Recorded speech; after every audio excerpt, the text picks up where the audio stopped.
চায়ের রাজধানী মৌলভীবাজার জেলায় শিমুল উপজেলায় বন্ধুগণ আপনাদের স্বাগত জানাই। আমরা রয়েছি সবুজ ঝর্ণা, যে ঝর্ণাটি আমাদের সবুজ মামা আবিষ্কার করেছেন এবং এই ঝর্ণাটি সবুজ দেওয়ার এই কারণে আমার নাম যেহেতু সবুজ এবং ঝর্ণাটির চারিপাশ কিন্তু সবুজে চিরন্তন সবুজ, চারিপাশে সবুজের ঘেরা এবং রয়েছে যে আমাদের যে মাটি বিধাতার রহমতে সেই মাটি কিন্তু পাথর হয়ে পরিণত হয়েছে।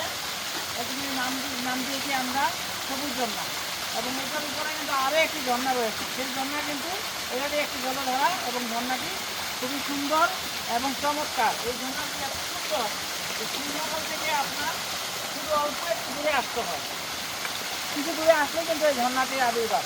তো আপনারা ঝর্ণাটি দেখেন, আমি ওকে বলবো তুমি একটু আগে এসে ঝর্ণাটি পুরো ধরার জন্য এবং দর্শককে আমাকে নয় পুরো ঝর্ণাটি দেখানো সুযোগ করে দেওয়ার জন্য। এদিকে অনেক কথা রয়েছে, আপনি ওবাইদে আসছেন।